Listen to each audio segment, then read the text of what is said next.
Olá, eu sou o Leandro, eu sou professor de Ciências do Sistema Municipal de Educação de Barretos. Bom, nessa aula eu falarei sobre a locomoção, com uma ênfase, com uma importância especial para os músculos nesse processo. Na locomoção, não somente os músculos estão relacionados, mas tanto os músculos quanto o sistema esquelético e também o sistema nervoso, para oferecer o comando para o sistema muscular permitir a movimentação. E o sistema muscular está conectado ao sistema esquelético por meio dos tendões. Então, nesse caso, esses três sistemas, principalmente os três, funcionam em harmonia. Lógico, outros sistemas participam desse processo, como por exemplo o sistema circulatório, sistema respiratório, mas nessa aula a ênfase especial será no sistema muscular. Nessa foto à direita, nós temos três figuras, ou melhor, desculpa, na foto da esquerda nós temos três imagens. O sistema muscular, mais próximo da gente, e um pouco mais afastado o sistema esquelético.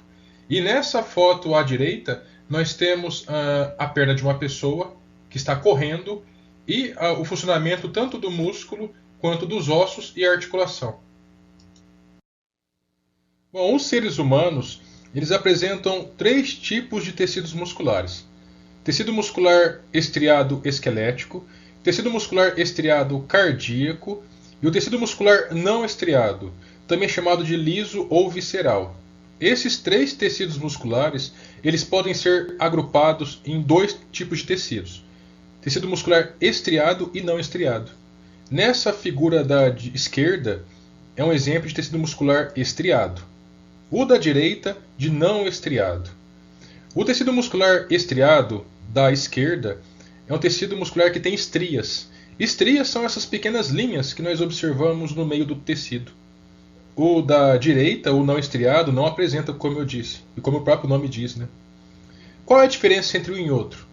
A velocidade de contração muscular. Essas estrias facilitam a contração muscular e permitem uma atividade muscular mais intensa, uma movimentação mais intensa desses músculos. E para ter essa movimentação intensa, o gasto de energia é muito maior.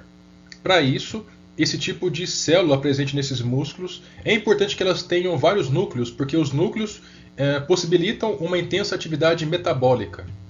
Já o tecido não estriado, por ter uma atividade metabólica relativamente mais baixa, não é necessário ter vários núcleos e não gasta tanto energia assim quanto o estriado. Por isso, cada célula apresenta apenas um núcleo. Bom, agora falar sobre cada tipo de tecido muscular. Vamos começar com o tecido muscular estriado cardíaco. Esse tipo de tecido muscular ele pode ser encontrado na parede do coração. É um tecido, como o próprio nome diz, estriado, e ele apresenta de um a dois núcleos por célula.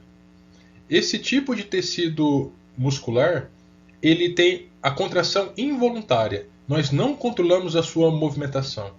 Isso é fácil perceber. Alguém consegue controlar os batimentos cardíacos? A movimentação do coração? Não, é impossível. Bom, o tecido muscular não estriado, também chamado de liso ou visceral, como o próprio nome diz, visceral se refere às vísceras, aos órgãos. Esse tecido muscular pode ser encontrado na parede dos órgãos, como por exemplo no tubo digestório, ou seja, no intestino, no estômago, na parede dos vasos sanguíneos, na bexiga urinária, no útero e em outros vários órgãos. Esse tecido ele apresenta células relativamente menores que o tecido estriado, e cada célula apresenta um núcleo só por célula, porque a atividade metabólica de contração e de gasto de energia é menor. Esse tecido muscular ele apresenta comando involuntário. Nós não controlamos a movimentação dos nossos órgãos. Nós não controlamos, por exemplo, a movimentação do intestino, do estômago, da bexiga urinária. Bom, agora o tecido muscular estriado esquelético. É um tecido muscular estriado porque apresenta estrias transversais, que são essas linhas, como eu citei anteriormente. Por ter estrias, a intensidade na contração é maior com relação ao tecido não estriado, aos músculos não estriados. São células relativamente grandes, gastam mais energia que o músculo não estriado e por isso é necessário que apresentem vários núcleos por célula, que são essas estruturas com coloração roxa, azulada. Os músculos, os núcleos, eles são vários e periféricos, ou seja, eles não ficam no centro da célula, eles ficam mais para o canto, como a gente pode observar nessas figuras. Esse tipo de tecido ele fica associado ao esqueleto, por isso que é esquelético. E o comando dele é voluntário. Nós controlamos a movimentação desses músculos. Por exemplo, nós controlamos o nosso sorriso, controlamos a movimentação da nossa boca no ato de falar, controlamos a movimentação das pernas, dos braços. Isso tudo é tecido muscular estriado esquelético. Bom, esse tipo de tecido muscular ele é formado por dois tipos de proteínas, a actina e a miosina. A união dessas duas proteínas forma a unidade do músculo estriado esquelético, que é o sarcômero, que eu vou falar nos próximos slides. Bom, ainda falando sobre o tecido muscular estriado esquelético, toda pessoa, os seres humanos, apresentam em média 40% da sua massa tecido muscular estriado esquelético. Ou seja, qual é o significado disso? Se uma pessoa subir na balança e der 100 kg de massa, 40 kg corresponde a esse tipo de músculo.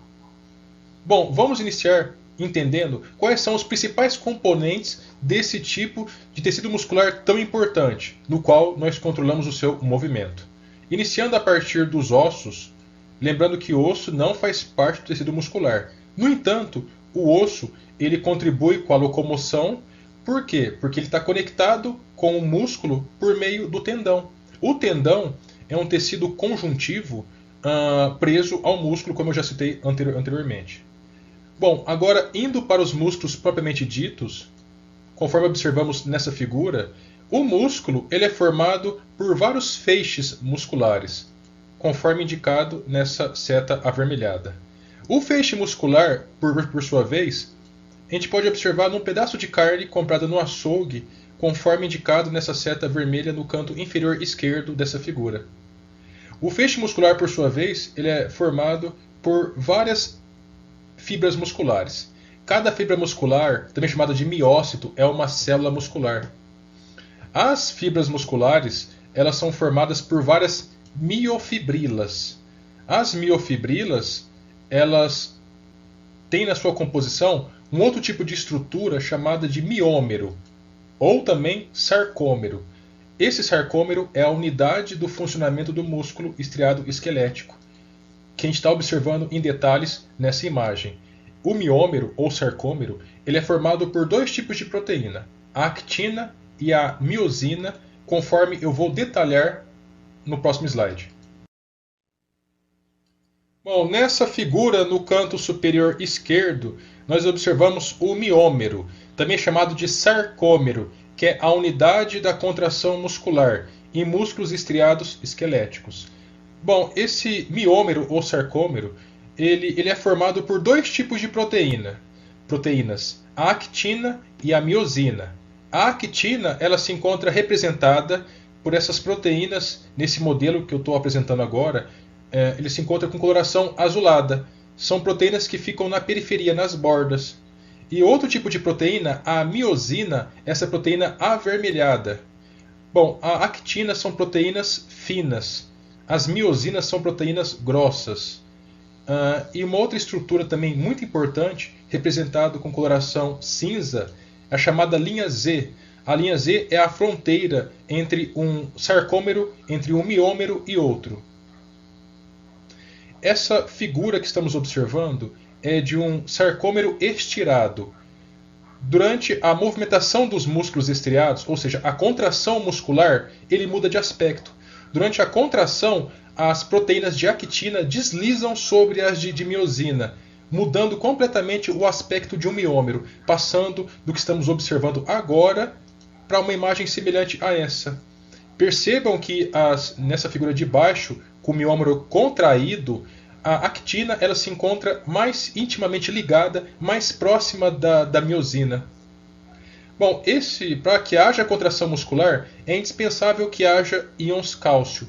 Além disso, essa movimentação da actina sobre a miosina há um consumo grande de energia. Essa energia ela se encontra presente próxima dos músculos na forma da molécula de ATP. Essa energia presente na molécula de ATP, ela vem a partir do açúcar que nós comemos. O açúcar é a principal fonte de energia dos seres humanos e da maioria dos seres vivos.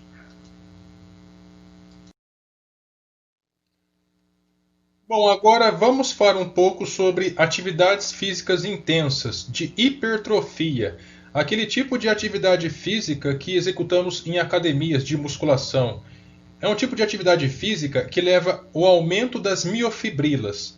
Aumentando o volume das miofibrilas, aumenta-se também o volume da fibra muscular, da célula e todas as estruturas do nosso organismo que acompanham a atividade das células. Nesse caso, os vasos sanguíneos, a quantidade de nutrientes que chegam, oxigênio também.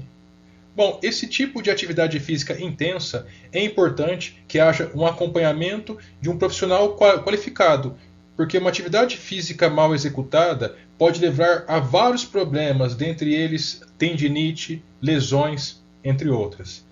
Bom, tem pessoas que, para evitar o excesso de atividade física, cortar caminho para obter um corpo segundo um padrão de beleza que a sociedade impõe, essas pessoas tomam as chamadas bombas. São chamadas também de esteroides anabolizantes, que são substâncias que imitam hormônios que levam ao crescimento, como por exemplo hormônio sexual masculino. Mas esse tipo de substância pode causar vários efeitos colaterais, como por exemplo danos nos rins, nos fígados, entre outros órgãos. Bom, uma situação que pode ser observada em músculos estriados esqueléticos é a ação antagônica. É um movimento antagônico de pares de músculos.